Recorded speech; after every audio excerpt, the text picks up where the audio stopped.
উপরওয়ালা আর ডাক্তারকে কখনো রাগাবেন না।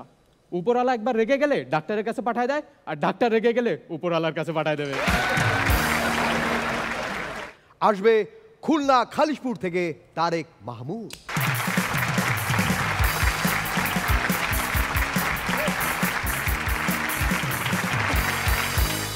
আসসালামু আলাইকুম ব্রাদার, ভাই ব্রাদার।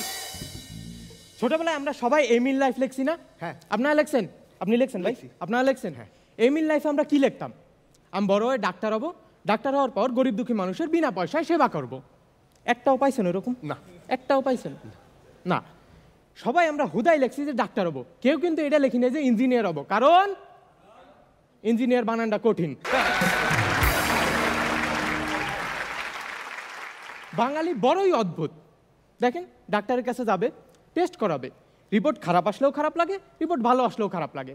খারাপ আসলে খারাপ লাগে এই জন্য যে আহারে এত বড় একটা রোগ হয়েছে, আর ভালো আসলে দূর এত টাকা খরচ করলাম কিছু ধরা পড়লো না। সেদিনকে আমি আমার গার্লফ্রেন্ডে নিয়ে গেছি ডাক্তারের কাছে টিকা দেয়াতে। সে আবার ইঞ্জেকশনে একটু ভয় পায়।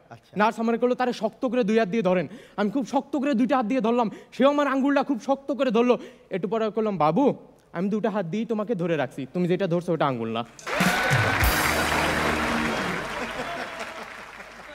বাঙালির স্বভাব কখনো পরিবর্তন হয় না। ধরেন ডাক্তার দেখাতে গেছে, সিরিয়ালে বসে রয়েছে, 5 মিনিট দেখে ছেড়ে দিছে, কবে দূর এ কোনো ডাক্তার। সেই একই লোক ধরেন সিরিয়ালে বসে রয়েছে, আরেকটা রোগীকে দেখতেছে, 5 মিনিটের জায়গায় 6 মিনিট হলে দূর এত সময় লাগে একটা রোগী দেখতে।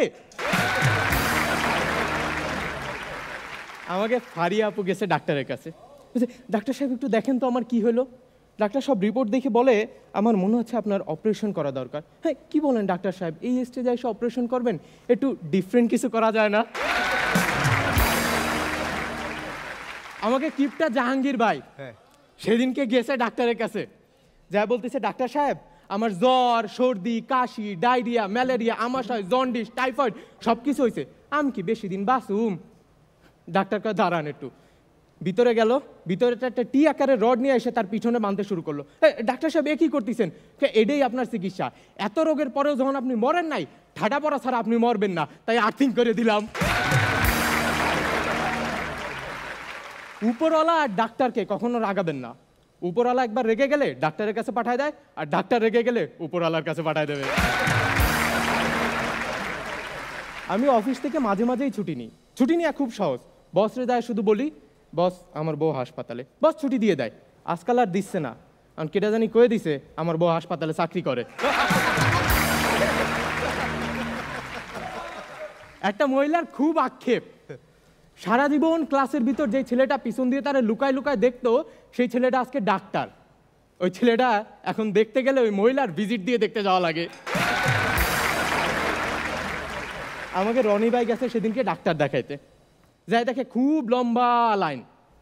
সে কি করছে, ওয়েটিং রুমে যায় বসছে, যাই দেখো ওখানে টিভিতে বাংলাদেশের ক্রিকেট ম্যাচ চলতেছে। সে বসে ম্যাচ এনজয় করতে লাগলো। দেখতে দেখতে তখন ম্যাচ জিতেও গেছে বাংলাদেশ। রনি ভাই খুশিতে নাচতে নাচতে বাসায় চলে গেছে।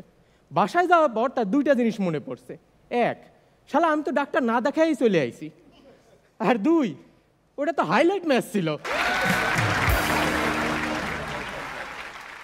হাসো চলতিছে, আমি নিজের সেলিব্রিটি মনে করতে শুরু করছি। তো সেদিনকে আমি একটু ডাক্তারখানায় গেলাম, আমার একটু সমস্যা হয়েছে, আমি দেখাইলাম। ডাক্তারখানাতে বের হয়েছি, ডাক্তার আমার প্রেসক্রিপশন লিখে দিয়েছে, আমি বের হয়ে গেছি। হঠাৎ 50 জন লোক আমার ঘিরে ধরছে, সবাই মোবাইল নিয়ে এসে ভাই ছবি তুলবো ছবি তুলবো ছবি তুলবো। আমি তো সেলিব্রিটি ভাই, নিজের তো এরকম ফিলিং আসা শুরু করছে। সবকটা ওষুধ কোম্পানির লোক ছিল, আমার প্রেসক্রিপশনের ছবি তুলে চলে গেছে। Thank you.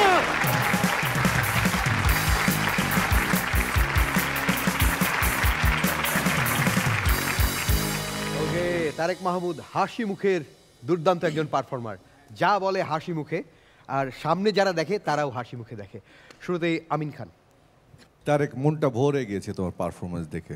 সত্যি কথা কি, আজকে সবচেয়ে ভাল লাগছে কি জানো, মানে এর আগে 5টা পর্বে এই পারফর্মাররাই যে পারফরমেন্সগুলি দিয়েছিল, তাদের প্রত্যেকটা পারফরমেন্সে না কোথাও না কোথাও একটা গ্যাপ ছিল।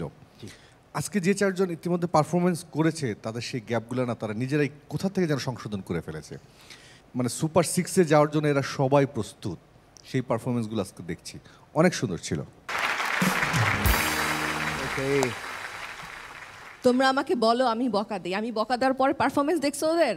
আচ্ছা, কেন বলো? বকা দেওয়াতেই এবার প্রত্যেকে ভালো করছে।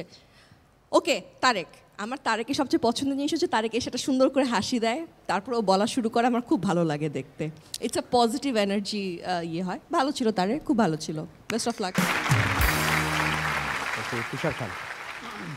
তারেক অন্যান্যবার আসে হেলতে দুলতে, আজকে লাফাতে লাফাতে আমাদের তখন দেখে মনে হচ্ছিল যে বোধহয় আজকে পারফরমেন্সটা একটু ভালো হবে, এবং আসলেই সেটা মন ভরে গেছে তোমার পারফরমেন্সে, খুব ভালো ছিল তারেক। তারেক ভাই, আপনি এই ডাক্তারি বেশ পেশাগুলো নিয়ে যে আমাকে জোকসগুলো বলছিলেন, আমি রিলেট করছিলাম, কারণ আমি হাফ অফ দ্য টাইম মাসের মধ্যে অসুস্থই থাকি। আচ্ছা, যখন মনে করেন ডক্টরের কাছে যাই, লম্বা লাইন, অনেকজনকে খুব বেশিক্ষণ ধরে দেখছে, তখন গালাগালি দিতে থাকি।